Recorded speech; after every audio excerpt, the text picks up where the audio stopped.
My name's Emily, I'm 35, and I never imagined my own brother Daniel would try to end my life over our childhood home in a small Minnesota town.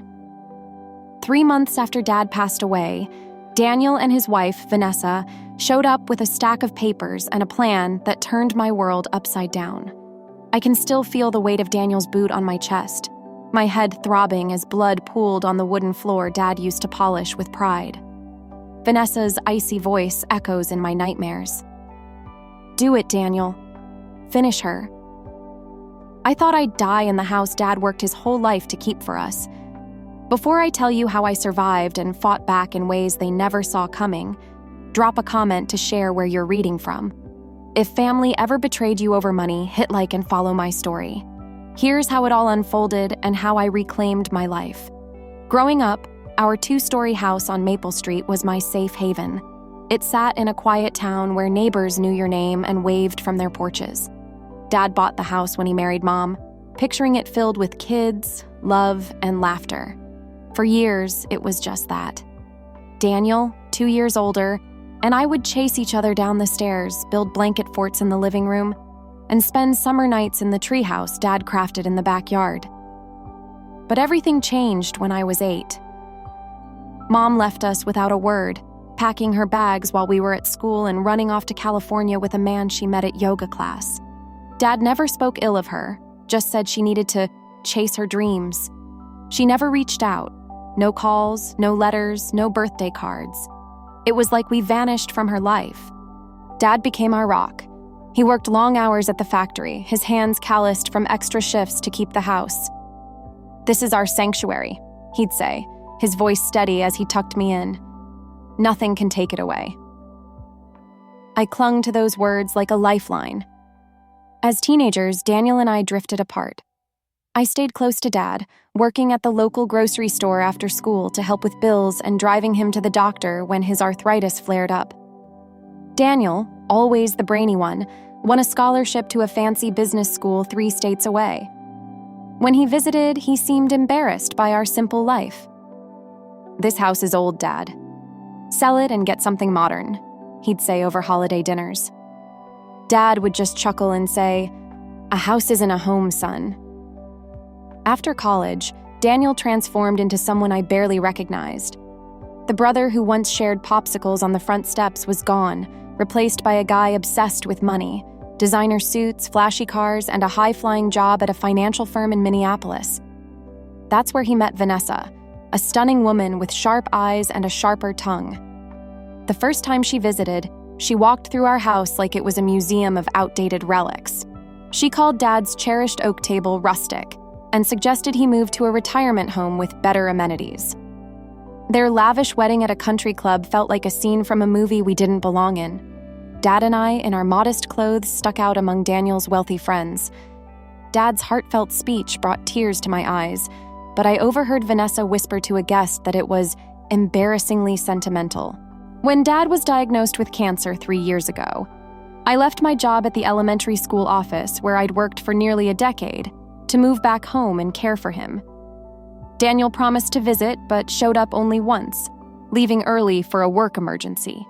I saw the hurt in Dad's eyes, though he never complained. I managed everything: his medications, hospital visits, and eventually hospice care in our living room. One clear evening, when the pain meds hadn't clouded his mind, Dad took my hand. "Emily, this house is yours," he whispered, his voice frail but firm. "You've stayed. You get what it means. Daniel's built a different life."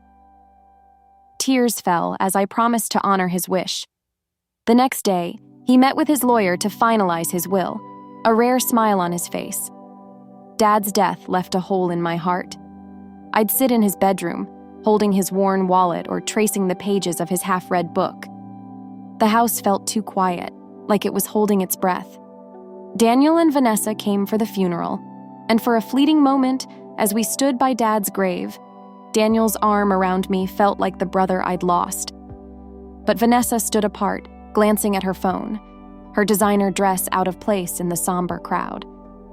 That flicker of connection with Daniel vanished quickly.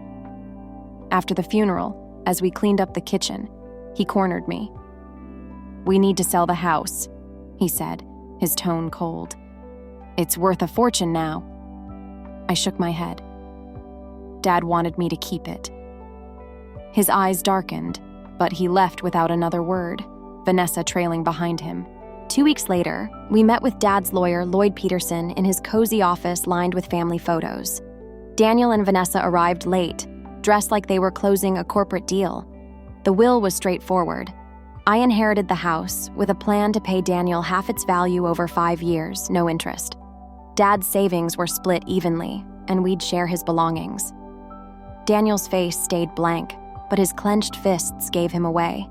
Vanessa's heels clicked impatiently on the floor. "Can't we just sell it?" Daniel asked. Lloyd explained Dad's wish for me to keep the house, though I could sell later if I wanted. Daniel nodded, but his glance at Vanessa felt heavy with meaning. At lunch afterward, at Dad's favorite Italian place, Daniel pushed harder. "Sell it, Emily. Get a condo. Pay me now." Vanessa chimed in. "Clinging to nostalgia is costly. That house is falling apart." I held my ground. "It's not just a house, it's home." Things took a darker turn. My cousin Patrick called from Minneapolis with a bombshell. Daniel and Vanessa were drowning in debt. They'd bought a luxury condo, and Vanessa's spending, designer bags, exotic trips, had spiraled out of control. They owed over $120,000. Suddenly, Daniel's obsession with selling the house made sense. He needed fast cash to save their lifestyle. I lived frugally on my school salary, and the house was paid off. I wasn't about to sacrifice Dad's legacy to bail them out. Daniel's calls grew hostile. "You're hoarding a house you don't need," he shouted one night. "Dad babied you, and now you're stuck in that dead-end town." Vanessa sent texts dripping with guilt. "Family sacrifices for family. Be reasonable." Worse, some relatives, swayed by Vanessa's lies that I'd manipulated Dad into giving me the house, started calling to pressure me. Then strange things happened. A woman in a black SUV parked across the street, watching my house for hours before speeding off when I approached. A week later, I found my favorite coffee mug moved to a different shelf, and a realtor's business card tucked under a vase. Daniel admitted he'd given a realtor Dad's spare key to assess the value. Furious, I changed every lock. The threats escalated. One night, Daniel called, slurring his words like he'd been drinking. "You'll regret this," he growled. Deep scratches appeared on my new front door lock. My friend Alicia, who'd known us since grade school, urged me to take it seriously. "Daniel's not himself anymore," she said. I installed security cameras and met with a lawyer, Jessica Reyes, about a restraining order. "Document everything," Jessica advised. "Every call, text, or odd event." My neighbor Thomas, a retired police officer with a kind but no-nonsense demeanor, noticed a man in a suit peering into my windows one evening.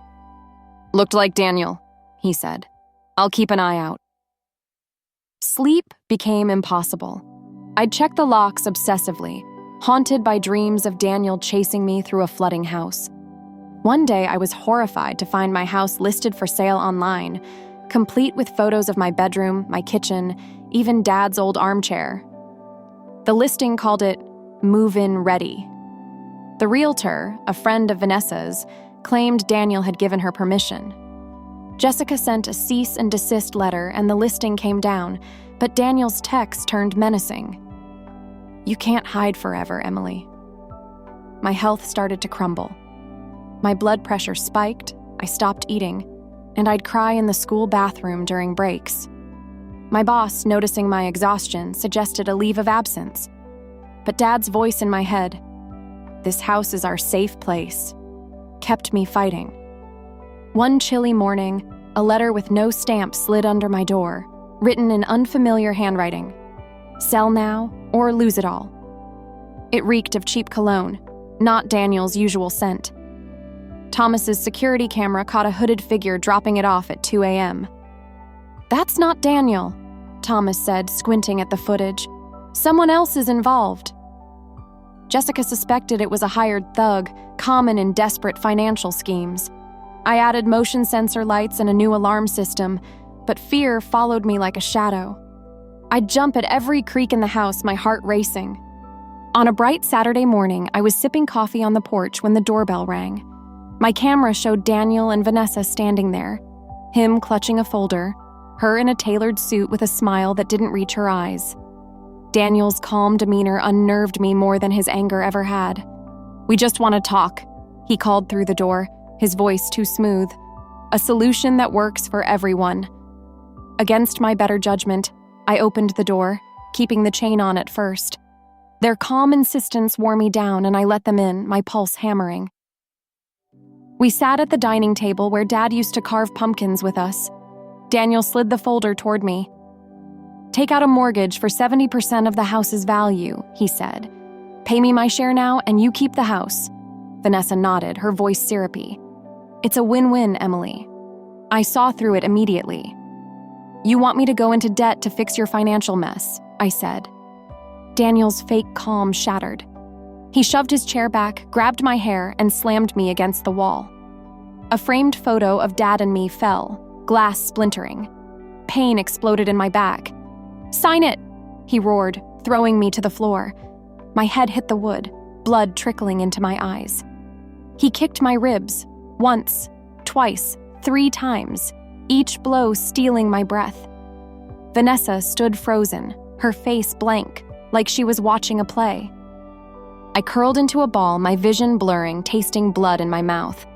Daniel picked up Dad's heavy crystal paperweight, its colors glinting in the sunlight. Vanessa's voice cut through the haze. "Do it, Daniel! Finish her!" I saw something terrifying in his eyes.